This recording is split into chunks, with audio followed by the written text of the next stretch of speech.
Assalamualaikum warahmatullahi wabarakatuh. Saya Muhammad Zafir K. Abdul Nasir.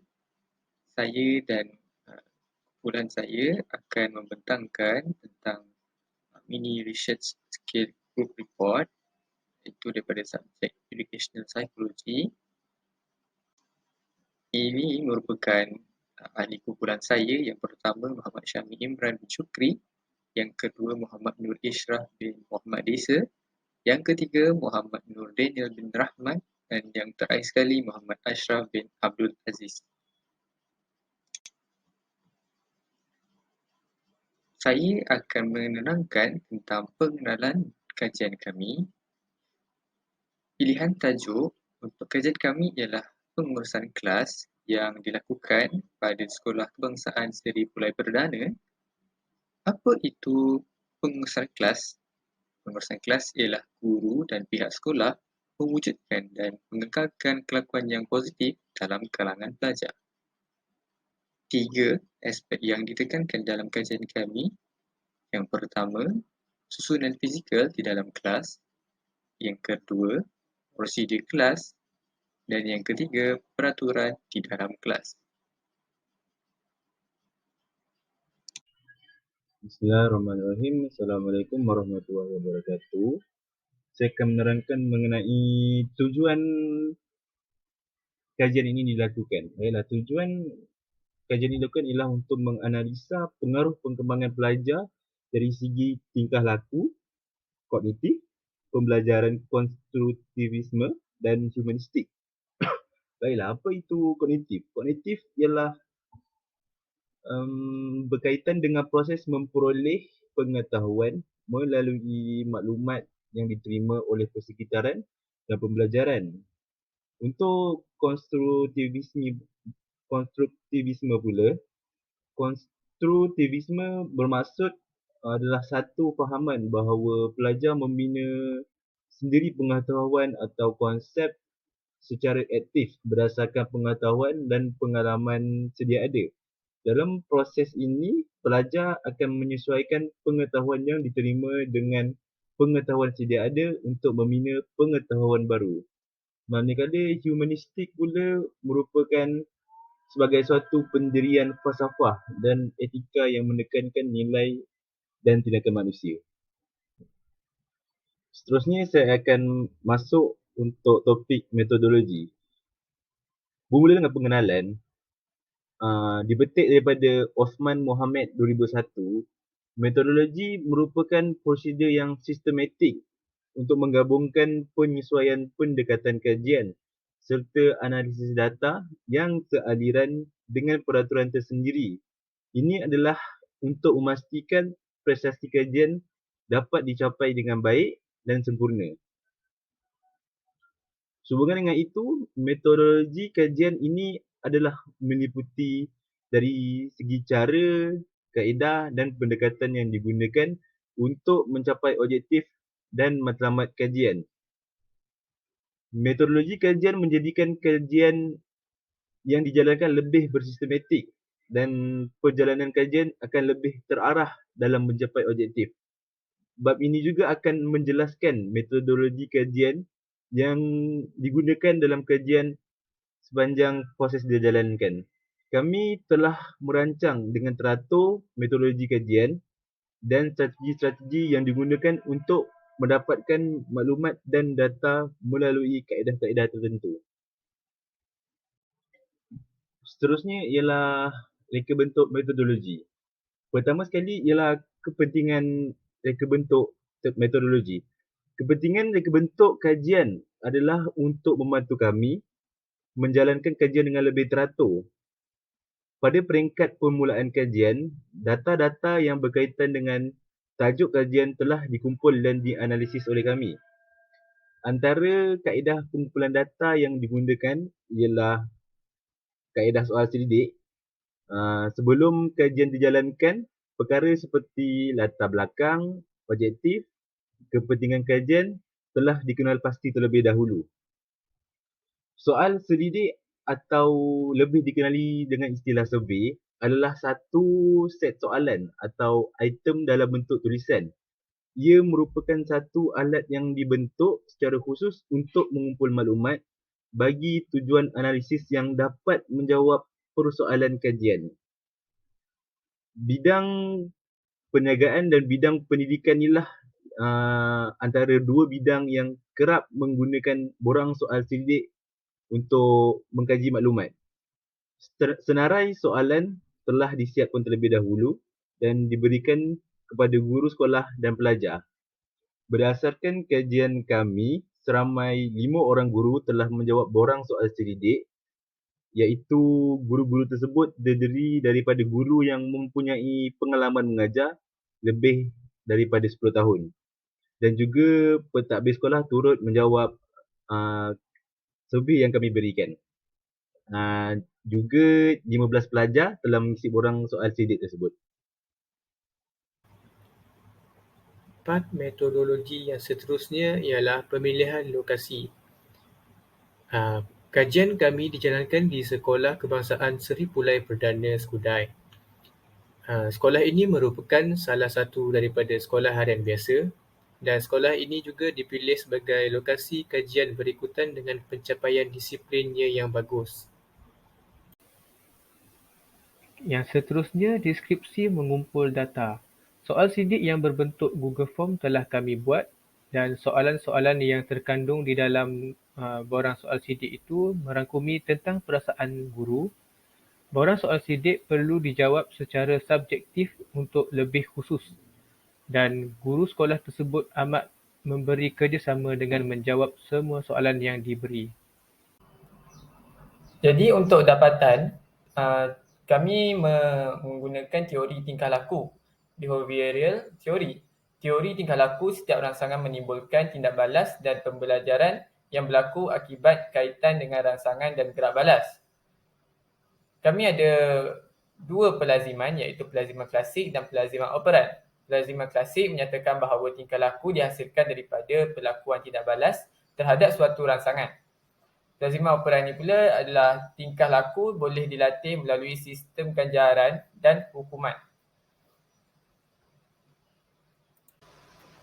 Jadi untuk survey kami pula, kami ada menanyakan beberapa soalan kepada beberapa pelajar. Antaranya adalah persekitaran kelas mempengaruhi emosi pelajar. Kita lihat kesemua pelajar mempersetujui bagaimana persekitaran kelas tu akan mempengaruhi emosi sesetengah pelajar. Jadi pelajar perlu menghasilkan persekitaran kelas yang kondusif kerana ia mempengaruhi emosi pelajar. Jadi untuk soalan seterusnya, terdapat jadual bertugas dalam kelas masing-masing. Jadi kami dapati beberapa kelas menampal peraturan kelas seperti jadual tugasan serta carta organisasi dengan tugasan yang telah ditetapkan. Kelas yang bagus akan meletakkan jadual kelas serta jadual tugasan dan peraturan kelas untuk memastikan kelas berjalan dengan lancar. Jadi ini adalah bergantung kepada pentadbiran dalam sebuah kelas tersebut. Ketua kelas amat memain peranan dalam hal tersebut. Jadi untuk dapatan yang kedua, social constructivism, pembelajaran konstruktivism. Jadi kami memerhati dari segi teori pembelajaran socio-cultural Vygotsky yang menerangkan peranan interaksi sosial dan budaya dalam proses pembelajaran. Teori Vygotsky menyatakan bahawa pengetahuan dibina bersama dan individu belajar dari satu sama lain. Dalam pendapat Vygotsky sendiri, pelajar mesti terlibat dalam proses pembelajaran dan pembelajaran berlaku dengan bantuan orang lain sehingga menyumbang kepada aspek sosial teori. Jadi untuk soalan survey bagi pemerhatian teori konstruktivism ini, susunan meja dan kerusi bersesuaian dengan konsep abad ke-21. Dengan susunan meja abad ke-21 ini memudahkan pelajar untuk berinteraksi dalam kumpulan. Perkara ini dapat dibuktikan lagi dengan pendapat Woolfolk 2002 iaitu persekitaran bilik darjah yang melibatkan ruang susun atur meja dan kerusi dan dimensi sosial mempengaruhi persekitaran sesebuah bilik darjah. Kemudian soalan survey yang seterusnya, pelajar selesa dengan kedudukan kerusi dan meja yang disusun di dalam kelas.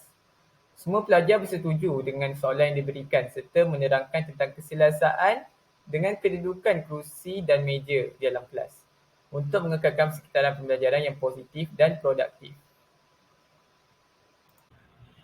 Okey, bismillah. Okey, jadi saya akan teruskan bahagian dapatan atau bahasa Inggeris dia finding. Okey, jadi kita akan pergi ke perkembangan kognitif. Okey, sebelum saya pergi berkaitan dengan dapatan iaitu berkaitan dengan kajian apa, kita belajar dahulu iaitu berkaitan dengan teori. Apa itu perkembangan kognitif?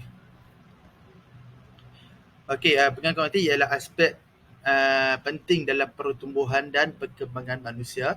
Perkembangan kognitif ialah perkembangan yang dialami oleh otak dari aspek pemikiran manusia dan ia dapat dilihat melalui perubahan dan dalam tingkah laku dan percakapan. So maksud dia perkembangan kognitif ni kita dapat nampak perubahan iaitu dalam tingkah laku kita dan percakapan kita. Teori ini telah diperkenalkan oleh Jean Piaget.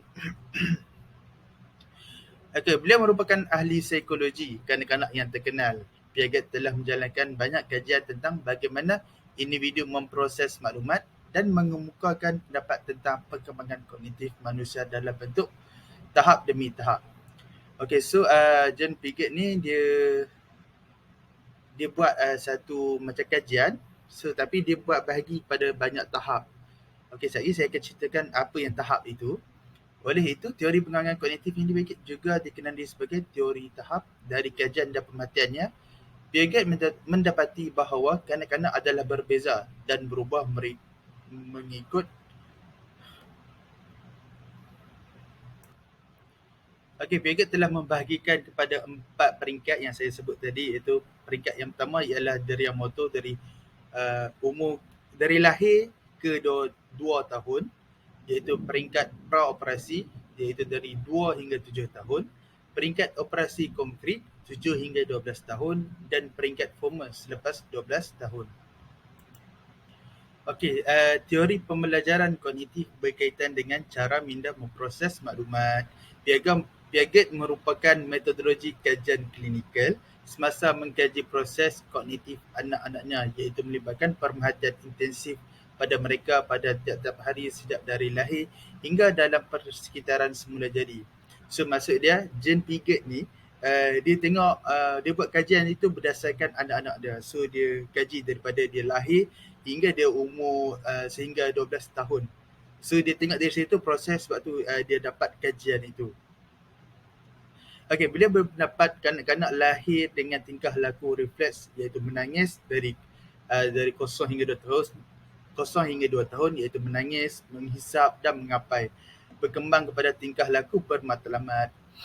Kemudian berkembang kepada tingkah laku menyelesaikan masalah. Menurut Piaget, kanak-kanak bina skemata atau struktur kognitif dalam usahanya memahami persekitaran atau pengalamannya. Oleh itu, skemata kanak-kanak bertambah hari demi hari melalui data yang ditafsir dan disimpan oleh kanak-kanak tersebut. Okey, terdapat beberapa konsep penting yang diutarakan oleh beliau. Antaranya konsep-konsep penting tersebut adalah skema, iaitu yang pertama skema, yang kedua ialah asimilasi, yang ketiga ialah akomodasi dan yang keempat adaptasi.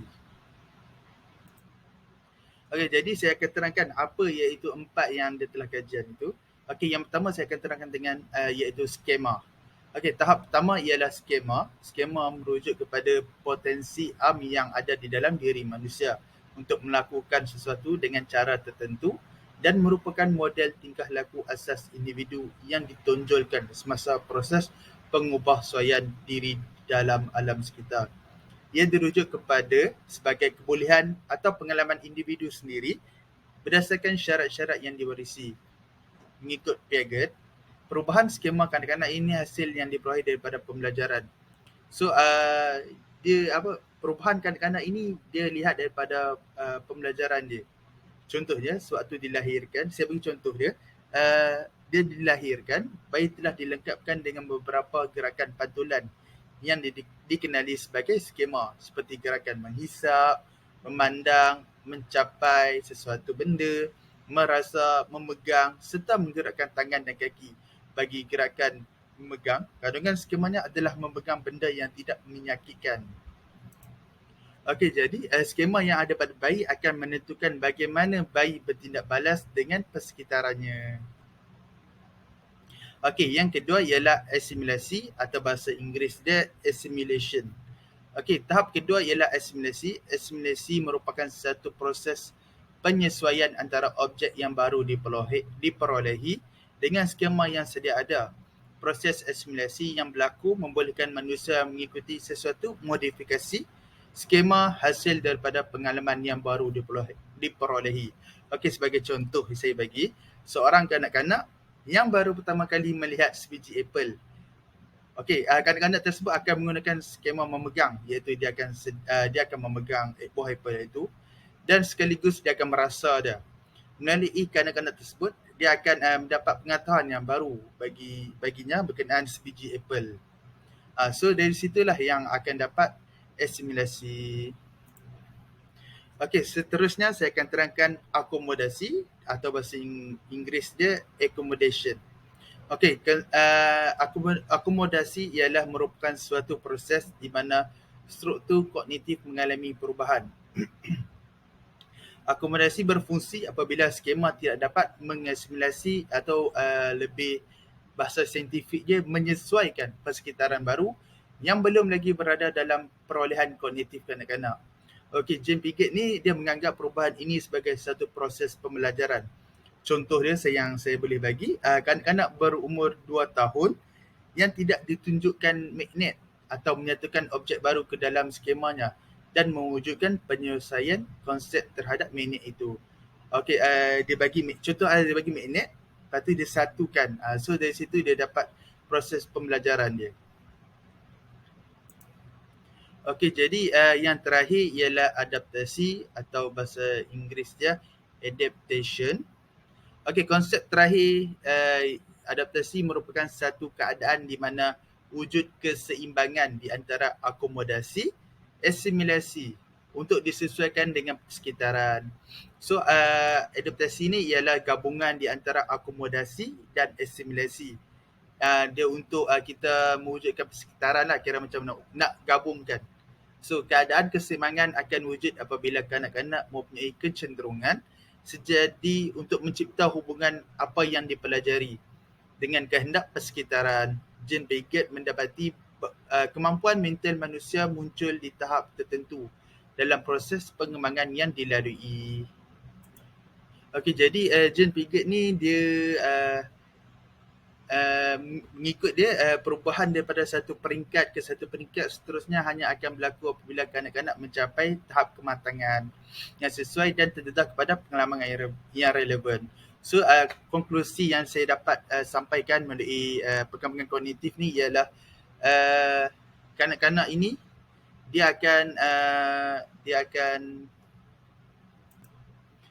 mencapai satu kematangan atau terdedah kepada pengalaman. So apa yang pengalaman dia dapat itu, dia akan ingat benda itu, dia akan mematangkan diri dia. Okey, jadi slide ini akan menunjukkan carta pie yang telah kami dapat iaitu daripada responden, iaitu daripada guru maupun pelajar. Okey, kat sini carta pie di atas menunjukkan bilangan pelajar yang mengatakan maklumat yang ditampal di dalam kelas banyak membantu dalam memastikan perjalanan kelas lebih lancar. Okey, semua pelajar, data ini jelas menunjukkan semua pelajar mengalami proses adaptasi. Pelajar mengalami akomodasi di mana mereka mengubah pengetahuan sedia ada mereka dengan mendalami maklumat yang ditampal di dalam kelas untuk mencipta pengetahuan baru. Okey, proses akomodasi yang dialami oleh pelajar mampu membuatkan mereka menjana idea baru dan mengaplikasikannya dalam kehidupan seharian mereka. Okey, seterusnya saya akan terangkan dapatan yang berkaitan dengan teori humanistik. Okey, jadi saya akan terangkan apa itu teori humanistik. Okey, teori humanistik ialah menekankan untuk melihat seluruh individu dan menekankan konsep-konsep seperti kehendak bebas, keberkesanan diri dan realisasi diri. Okey, daripada menumpukan perhatian kepada disfungsi, psikologi humanistik berusaha untuk membantu orang memenuhi potensi mereka dan memaksimumkan kesejahteraan mereka.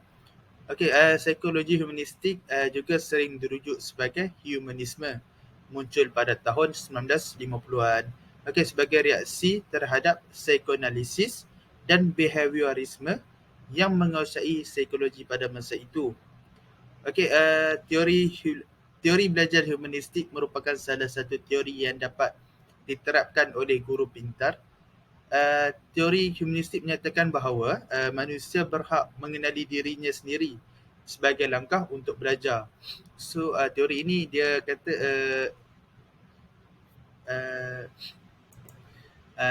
kita ada hak untuk mengenali diri kita sendiri. Okey, sehingga diharapkan mampu mencapai akuatilisasi diri. Tidak heran jika penganut teori humanistik ini beranggapan bahawa proses belajar dinilai lebih penting daripada hasil belajar itu sendiri. Okey, kat sini maksudnya proses yang dia tengah belajar itu lebih penting daripada hasil yang dia belajar lepas dia dalam proses itu.